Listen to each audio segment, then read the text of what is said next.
This program is presented by Hamdard, Red Brush and Khalis Spices.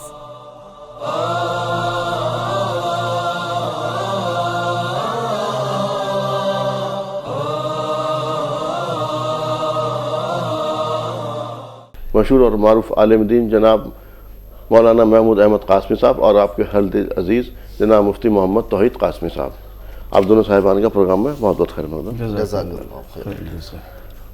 ناظرین، آپ لوگ جانتے ہیں کسی نہ کسی اہم موضوع پر ہم مولانا صاحبان سے رہنمائی لیتے ہیں، اس کے بعد آپ کی کالز کو شامل کرتے ہیں۔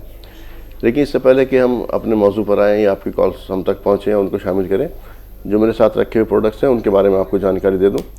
تمام تر پروڈکٹس جو ہیں وہ ہمدرد کے تیار کردہ پروڈکٹس ہیں۔ روح افزا سے آپ سبھی لوگ واقف ہیں۔ اب ہمدرد نے جو شوگر پیشنٹ ہیں یعنی کہ ڈائبٹک پیشنٹ ہیں ان کا خیال کرتے ہوئے جو روح افزا ہے وہ شوگر فری روح افزا کو بھی لانچ کیا ہے۔ 2 اسکواش ہیں یہاں پر، لیمن اور اورنج، کچھ اور مشروبات ہیں یہاں پر جیسے شربت خس، شربت سندر، شربت گلاب اور ریڈ رش۔ ریڈ رش جو ہے وہ انرجی ڈرنک ہے۔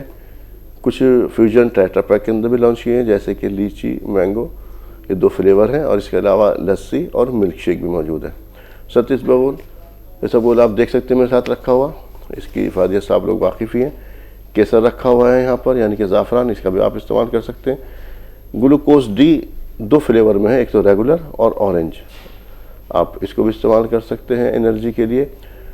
اور یہ جامع شیری ہے، یہ بھی مشروبات میں شامل ہے، اس کا بھی آپ استعمال کیجئے۔ اور ہینگ اور مسٹرڈ آئل یہ رکھا ہوا، یہ آپ کی کچن کا آئٹم ہے۔ کچھ مسالے ہیں یہاں پر، اجوائن، ہلدی، دھنیا، مرچ، اور گرم مسالوں میں جو ہے وہ سیاہ مرچ ہے یہاں پر، اور سوئیں بھی یہاں رکھی ہوئی ہیں۔ تو یہ آپ کا کچن کا بھی سامان ہمدرد نے مہیا کرا دیا ہے۔ اور ساتھ ساتھ میں جو آپ میرے ساتھ رکھا ہوا شہد دیکھ رہے ہیں، تو شہد کا بھی استعمال کر سکتے ہیں۔ شہد کا استعمال کرنا سنت ہے، تو یہ پوری ایک باسکٹ ہے، پوری گرمیوں کا خزانہ ہے، اور ساتھ ساتھ آپ کے کچن کا بھی انتظام کیا ہمدرد نے، تو ان سب کا استعمال کیجیے اور اس سے فائدہ اٹھائیے۔ ناظرین، اب آتے ہیں اپنے موضوع کی طرف۔ آج جیسے کہ آپ لوگ جانتے ہیں کہ رمضان آدھا گزر چکا، اور آج ہی کے دن جو ایک اہم واقعہ ہوا تھا اس کے بارے میں بات کریں گے، یعنی کہ جنگ بدر کے بارے میں ہم بات کریں گے۔ آپ صلی اللہ علیہ وآلہ وسلم کو جب مکہ کے اندر آپ نے قریب 13 سال جو ہے دشواریوں کے بعد، اور پھر وہاں سے ہجرت کا حکم ہو گیا، تو پہلے تو تمام جو صحابہ تھے وہ ہجرت کر کے آہستہ آہستہ مدینہ پہنچتے، تو پھر آپ صلی اللہ علیہ وآلہ وسلم مدینہ پہنچ گئے۔ تو وہاں سے کچھ لوگ کہتے ہیں کہ آپ پر اس طرح کی خبریں آ رہی تھیں وہاں کہ وہ لوگ پھر اب کیونکہ آپ مدینہ پہنچ گئے تھے کہ وہ آپ پر چڑھائی کرنے کے لیے آنے کی تیاری کر رہے تھے، حالانکہ وہاں پہ پہنچنے کے بعد مدینہ میں آپ نے جو وہاں کے قبائل سے ان سے ایک معاہدہ بھی کر لیا تھا جو کہ میثاق مدینہ کے نام سے مشہور ہے، کہ اگر کوئی بھی باہر سے آ کر کے ہم پر حملہ آور ہوگا تو ہم سب مل کر کے اس دفاع کریں گے، وہاں جو یہودیوں کے قبائل تھے اس طرح کے۔ لیکن جو ایک بات اور بھی تھی اس کے اندر کہ اس کے بیچ میں کہ کیونکہ جب آپ صلی اللہ علیہ وسلم مکہ سے وہاں تشریف لے آئے، ادھر آ کر کے مدینہ پہنچ گئے، تو مکے والے بھی ادھر سے ایک طرح سے چین سے ہو گئے کہ ظاہر سی بات ہے یہاں پر جو تمام جھگڑے تھے اور جو لوگ تھے وہ چلے گئے یہاں پر۔ تو آپ صلی اللہ علیہ وسلم کا مقصد تو جو تھا، بھیجا گیا تھا آپ صلی اللہ علیہ وسلم کو دنیا کے اندر، وہ اسلام کی دعوت کے لیے بھیجا گیا تھا یہاں سے۔ تو اسلام یہ تو ہوتا نہیں، تو یہاں تک ہے اخلاق کی بات ہے اسلام کی، اخلاق سے تو اسلام پھیلا ہی، لیکن کچھ لوگ کہتے ہیں کہ بالکل سب کچھ اخلاق پر ہی مبنی تھا، ایسا نہیں تھا۔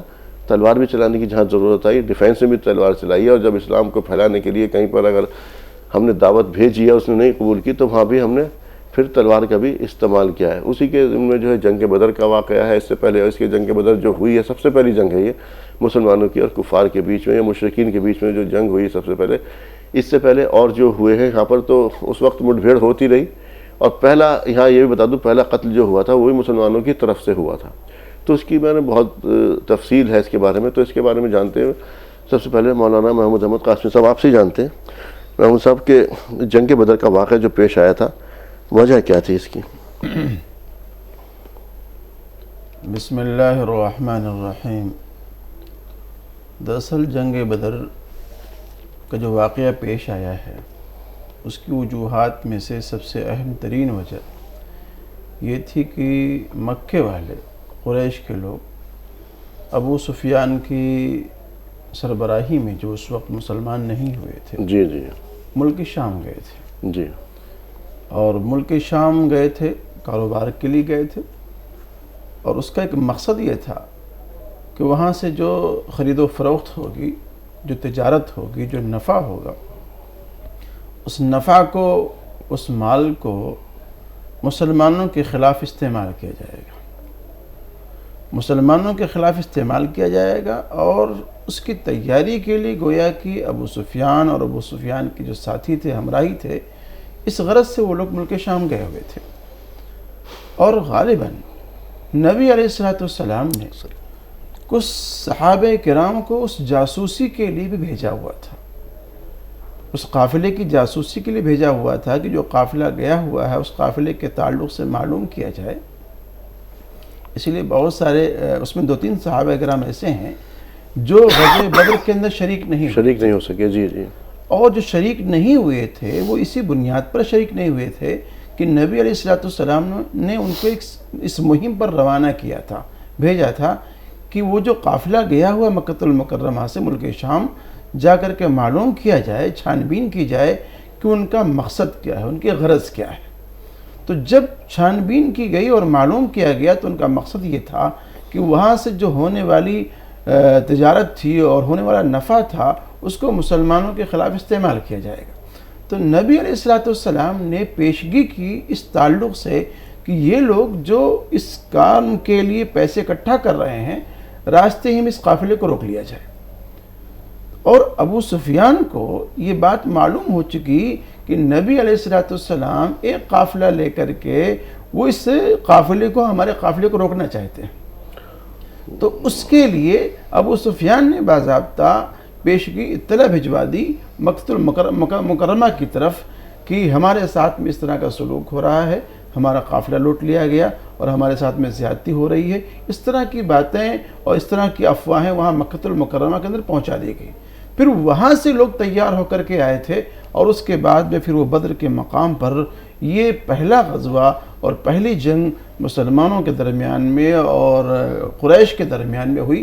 اور یہ پہلا غزوہ چونکہ وہ غزوہ ہے جو اسلام اور حق و باطل کے لیے فیصلہ کن جنگ تھی جی، اور اتنی مشکل جنگ تھی یہ کہ اگر باپ مسلمان ہے تو بیٹا کافر ہے، بھائی مسلمان ہے تو ایک بھائی کافر۔ جی، اس طرف آؤں گا میں کہ وہ کس قدر مشکل ترین جنگ تھی اور یقینی طور پر اس کے بارے میں کیا کیا ہے اسی تفصیل کے بارے میں۔ لیکن مفتی صاحب، ابو سفیان اپنا قافلہ بچا کر کے لے گئے، یہ بھی تھا، ظاہر سی بات ہے دشمن تو تھے ہی اس وقت کے اندر، جو بھی تھے مکہ کے لوگ جو تھے اس میں۔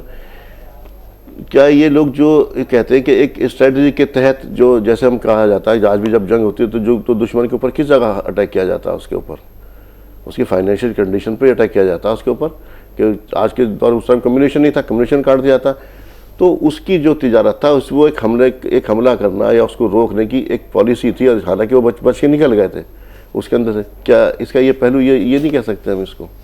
نہیں، یہ تھی، لیکن جیسا کہ مولانا نے بتایا کہ اس تجارت کا مقصد ہی، اس فائنینشل کا مقصد ہی یہ تھا کہ اس سے ہتھیار خرید کر کے اور اس سے جو ہے لشکر بنا کر کے مدینے پر حملہ کیا جائے۔ تو اس کا تو پورا کا پورا معاملہ ہی وہ تھا، اس اعتبار سے اس پر حملہ کیا گیا تاکہ یہ ہمارے خلاف آگے اس طرح کا معاملہ حملہ تو ناکام، حملہ ہوا ہی نہیں، حملہ کرنے کے ارادے تو کیے گئے، اور اس سے پہلے انفرادی طور پر مکہ سے مختلف لوگ آئے، کہیں اونٹ چرانے کے چکر میں، کہیں مطلب یہ ہے کہ جو مال غنیمت کا مال ہوتا تھا اس پر حملہ، مختلف طرح سے اس طریقے سے نقصان پہنچانے کی کوشش کر رہے تھے۔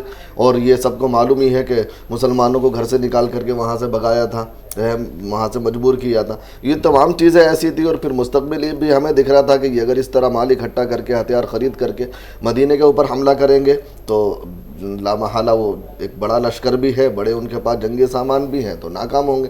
تو اس لیے پیشگی نبی کریم صلی اللہ علیہ وسلم نے یہ عمل کرنا چاہا تاکہ ان کو تھوڑا سا احساس ہو جائے، یا یہ کہہ لیجیے کہ ان کی تھوڑی سی فائنینشلی جو ہے پستی ہو جائے تاکہ وہ آئندہ اس طرح کا معاملہ نہ کر سکے۔ بس یہی مقصد تھا اور کچھ نہیں تھا۔ لیکن وہ باقاعدہ کفار کی طرف سے پہلے جیسا کہ مولانا نے ابھی کہا کہ ان کو خبر ہو گئی، انہوں نے مدینے سے آدمی بلائے اور پورا ایک لشکر تیار کر کے، ایک طرف 313 ایک طرف 1000 کا لشکر پورا کا پورا باقاعدگی کے ساتھ سارے جنگی سامان کے ساتھ وہ آیا۔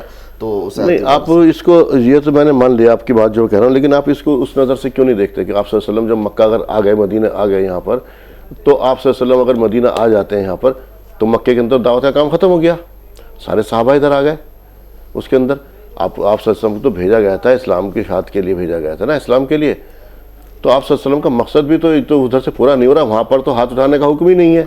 مکہ والی زندگی تو اچھا پہلا قتل جو ہوا کس کا ہوا؟ نہیں سنیے میری بات، مسلمانوں کی طرف سے ہوا نا پہلا قتل. وہ ساری باتیں اپنی جگہ ہیں، لیکن مین معاملہ یہی ہے کہ مدینہ بھلے ہی آپ نے اپنی ریاست قائم کر لی تھی، لیکن ابھی ریاست مدینہ قائم ہوئی، مطلب شروعات کر دی تھی، ابتدائی معاہدے کر لیے تھے، جو ہے جو یہودی تھے یا اسی طریقے سے دیگر قبائل تھے، ان سے آپ صلی اللہ علیہ وسلم نے ملانے کی کوشش کی تھی. یہی ہوتا ہے قیام کا مقصد. باقاعدگی سے تو آگے چل کے ہوئی، لیکن معاہدے تو آپ نے شروع کر دیے تھے، یہ ساری چیزیں تھی، اور اہل مکہ کو یہ گوارا نہیں تھا. تو اصل تو مین معاملہ تو یہ تھا کہ اہل مکہ نے وہاں سے نکال دیا تھا، پھر یہاں بھی سکون سے رہنا دینا نہیں چاہتے تھے. وہ پوری چیزیں تھیں. وہ آپ کی بات اپنی جگہ ٹھیک ہے کہ لیے، لیکن ابتداءً جو نبی کریم صلی اللہ علیہ وسلم نے یہ قدم اٹھایا وہ اسی وجہ سے کہ بڑا کوئی وہ حملہ ہمارے اوپر کرے، اس سے پہلے یہ ہے کہ ہم ہی اس طرح کا معاملہ کر دیں تاکہ ان کی کچھ کمر ٹوٹ جائے. میں نے اس طرح سے یہ بات چیت کہی کیونکہ آپ صلی اللہ علیہ وسلم کے بارے میں جو غیر مسلم رائٹر ہیں، جو خاص طور سے وہ لوگ جو کہ آپ صلی اللہ علیہ وسلم کی زندگی پر نعوذ باللہ من ذالک بہت زیادہ چھیٹا کشی کرتے ہیں، وہ خود لکھتے ہیں کہ آپ صلی اللہ علیہ وسلم کے بارے میں انہیں کیا معلوم. جب ایک آدمی اللہ تعالیٰ کے یا اسلام کو مان ہی نہیں رہا، وہ تو دنیاوی نظر سے دیکھے گا. وہ کہتا ہے نعوذ باللہ من ذالک آپ صلی اللہ علیہ وسلم جو ہے محمد جو ہے فیل ہو گئے مکہ میں، لیکن جب وہی محمد مدینہ پہنچتے ہیں تو ان کا روپ ہی کچھ اور ہے. وہاں پہ تو وہ کمانڈر ہیں وہاں پر پہنچنے کے بعد میں ایسے مطلب انہیں پھر اسے تعریفوں کے پل باندھ دیے بہت زیادہ. میں اس طرف لے گئے. خیر بہرحال ہم اب اسی کے آگے بڑھے مولانا صاحب، خاص طور سے کیونکہ آپ صلی اللہ علیہ وسلم جب جنگ بدر کا واقعہ جب پیش آیا ہے اس وقت کے دور کے اندر، اور جب پہنچے جس کا آپ نے ذکر کیا تھا، ایک جنگ جو مشکل ترین جنگ جو تھی کس طرح سے تھی، ذرا اس کے بارے میں. دیکھیے مشکل ترین جنگ اس لیے بھی تھی کہ مسلمانوں کے پاس میں جنگی سامان نہیں تھے، اسلحے نہیں تھے، اور خاص طور سے جو زمین مسلمانوں کو جو علاقہ ملا تھا کھڑے ہونے کے لیے، رہنے کے لیے، وہ کچھ نشیبی علاقہ تھا، ریتیلی جگہ تھی، وہ پریشانیاں ہو رہی تھیں اور جنگی سامان نہیں تھے. دوسرا مسئلہ یہ تھا کہ پہلا یہ غزوہ تھا، اس پہلے غزوے کے اندر ایک دوسرے کے مد مقابل جو ہو رہے تھے وہ باہم ایک دوسرے کے رشتہ دار تھے. بھائی سے لڑ رہا تھا، باپ بیٹے سے لڑ رہا تھا، بیٹا بیٹے سے لڑ رہا تھا، چچا بھتیجے سے لڑ رہا تھا. یہ اس طرح سے مشکل ترین جنگ تھی.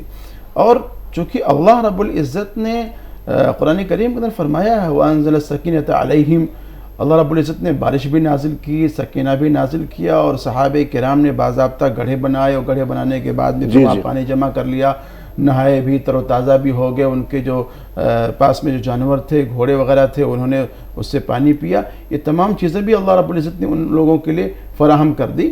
تو اللہ رب العزت نے مسلمانوں کے پیر بھی جمائے، اللہ رب العزت نے اوپر سے مدد بھی فرمائی، ملائکہ کا نزول بھی ہوا، اور نبی علیہ السلام خود بذات خود ایک طرف یہ کوشش ہو رہی ہے صحابہ کرام کی کہ ڈیفینسو پاور بھی ہے، اقدامی پاور بھی ہے، اور ادھر 1000 کا لشکر ہے، ادھر 313 بھی ہیں، ادھر نبی علیہ السلام اللہ رب العزت سے اپنا لو لگائے ہوئے بھی ہیں. یہ جو اس سے پہلے کا جب بدر کے میدان میں پہنچے، اچھا شاید اسی کا واقعہ قطع کلام کیجیے، اسی کا واقعہ ہے شاید کہ جب پہلا بھی غزوہ پیش آ رہا تھا تو آپ صلی اللہ علیہ وسلم انصار کو سب کو بلا کر کے کہا تھا کہ وہ یہ چاہ رہے تھے نا آپ صلی اللہ علیہ وسلم کہ ظاہر سی بات جو مہاجرین آئے تھے، جنگ تو باہر ہوئی نا، اور معاہدہ جو تھا وہ اندر کا تھا کہ جب کوئی باہر سے کوئی حملہ آور ہوا ہوگا، اور مدینے سے باہر جنگ تھی، یہ حصہ جو تھا. تو بار بار آپ صلی اللہ علیہ وسلم اس کے بارے میں جب بات کر رہے تھے تو اس کے بارے میں کچھ مشورہ لے رہے تھے. تو جتنے بھی ہمارے جو مہاجرین تھے اس میں سے لوگ کھڑے ہو کے تقریر کر رہے تھے، تو اسی میں سے شاید غالباً کسی انصاری صحابی نے بعد میں کہا تھا کہ میں سمجھ گیا آپ کیا کہنا چاہ رہے ہیں آپ صلی اللہ علیہ وسلم سے، کہ آپ ہمیں جب ہم آپ پر ایمان لے آئے تو ہمیں آپ موسیٰ کی جو موسیٰ کے بنی اسرائیل کی طرح سے نہ سمجھیے. انہوں نے کہا تھا نا موسیٰ تم جاؤ اور تمہارا خدا جانے. دیکھیے وہ صحابہ کرام نے، خاص طور سے انصار نے، جی ہاں، اس جملے کو کوٹ کیا تھا کہ بھئی ہم بنو اسرائیل میں سے نہیں ہیں، کہ یہ کہتے ہیں اذهب انت وربك فقاتلا انها هنا قاعدون، کہ آپ اور آپ کا رب جائے اور قتل کرے، جنگ کرے، اور ہم یہاں پر بیٹھے رہیں، بلکہ جہاں آپ کا پسینہ بہے گا وہاں ہمارا خون بہے گا. اور انصار صحابہ کرام نے مہاجرین کے ساتھ میں مل کر کے جو داد شجاعت دی ہے اور جو بہادری کا مظاہرہ کیا ہے اس کی نظیر نہیں ملتی ہے. اسی لیے نبی علیہ السلام نے انصار صحابہ کرام کو کبھی بھی فراموش نہیں کیا ہے. ایک عربی کا جملہ میں کوٹ کرنا چاہتا ہوں، اس میں اللہ کے رسول نے فرمایا تھا کسی موقع پر الانصار شعار والناس دثار، آپ کی زبان میں میں اس کا ترجمہ کر دوں کہ انصار یہ میری بنیان ہے اور دیگر صحابہ کرام مہاجرین یہ ہماری واسکٹ ہیں. یعنی کہ جو انصار صحابہ کرام ہیں میرے دل سے لگے ہوئے ہیں، اور دیگر اور لوگ ہیں وہ ان کا جو مقام ہے مرتبہ ہے اس کے بعد میں ہے. تو انصار صحابہ کرام کی جو قربانیاں ہیں اس کو فراموش نہیں کیا سکتا ہے، اور خاص طور سے اس غزوے کے اندر بھی اور دیگر مواقع کے اندر بھی. جی مفتی صاحب، جیسا بھی مفتی مولانا صاحب بتا رہے تھے کہ کس طرح سے ایک دوسرے رشتہ دار موجود تھے. ظاہر سی بات ہے، سب مکہ کے اندر رشتہ دار مہاجرین آئے تھے. اس کے اندر تو ایک وہ واقعہ بھی ہے کہ جب ایمان لے آئے ہیں حضرت عمر رضی اللہ تعالیٰ کے لڑکے، انہوں نے کہا بھی تھا کہ ابا جان آپ کئی مرتبہ جنگ کے دوران میرے تیر کے زد میں آئے، لیکن میں نے باپ ہونے کا لحاظ کیا. تو حضرت رضی اللہ تعالیٰ انہوں نے کہا تھا کہ بیٹے کیونکہ تم جو جنگ کر رہے تھے تم حق پر نہیں تھے، میں حق کے لیے جنگ کر رہا تھا. اگر خدا کی قسم تم میرے تیر کے زد میں آتے تو میں کبھی لحاظ نہ کرتا. تو یہ جو آپس میں رشتہ دار تھے ایک دوسرے کے لیے اور اسلام کے لیے، یہاں پہ کیا پیغام ہے؟ دیکھیے اصل یہی ہے کہ جب ایمان آدمی کے پاس آ جاتا ہے تو اللہ تبارک و تعالیٰ کے حکم کے مقابلے سارے رشتے، سارے تعلقات اور ساری بنیادیں ہیچ ہیں. جب اللہ تبارک و تعالیٰ کا حکم آ جائے، مثال کے طور پر ابھی ہم لے لیں ایک اللہ تبارک و تعالیٰ کا حکم ہے کہ نماز پڑھو، اقیموا الصلاۃ. باپ کہہ رہا ہے کہ نماز مت پڑھو، یا شوہر کہہ رہا ہے کہ نماز نہیں پڑھو، یہاں ان کا حکم نہیں مانا جائے گا. تو جب اللہ کا حکم آ گیا، اب ہماری طرح نہیں کہ ہم اس میں مین میخیں نکالیں، راستے تلاش کریں کہ یہ بھی ہو سکتا ہے یہ بھی ہو سکتا ہے. وہ تو صحابہ کرام تھے. اللہ کا جو حکم آ گیا، اب اس میں اپنی جان کیوں نہ چلی جائے، اپنا باپ کیوں نہ سامنے آ جائے، اپنی اولاد کیوں نہ آ جائے، بھائی کیوں نہ آ جائے، بہن کیوں نہ آ جائے، سارے تعلقات اس کے بعد تھے. پہلے حکم اللہ کا تھا. اور یہی اصل اسلام ہے. جب آدمی نے لا الہ الا اللہ محمد الرسول اللہ کا اقرار کر لیا اور اس کو مان لیا، تو اب سارے رشتے پیچھے ہو گئے، سارے تعلقات پیچھے ہو گئے. پہلے میرا اور اللہ کا رشتہ ہے، اب میرا اور اللہ کا تعلق ہے. یہ تو پوری زندگی صحابہ کرام رضوان اللہ علیہم اجمعین کا نمونہ آپ کسی بھی موقع پر دیکھیں، جنگ بدر ہی نہیں اور دیگر جنگوں کے اندر دیکھیں آپ، یا ویسے نارمل حالات یہ تو ابھی بھی لاگو ہوتا ہے نا. یہ تھوڑی اب اس وقت کا اسلام کچھ اور تھا. بالکل، یہ تو تا قیامت ہے. یہ تو آپ صلی اللہ علیہ وسلم کا ہے بھی نا کہ میری محبت جو ہے اس سب تمام تر چیزوں پر تب تک حاوی نہیں ہو جائے تب تک آپ مومن نہیں ہو سکتے. جی نبی کریم صلی اللہ علیہ وسلم کا فرمان ہے کہ لا یؤمن حتی کہ جب تک وہ مومن نہیں ہو سکتا جب تک جو ہے میں اس کو اس کے باپ سے زیادہ یا اسی طریقے سے اولاد سے زیادہ اور تمام رشتوں سے زیادہ محبوب نہ بن جاؤں.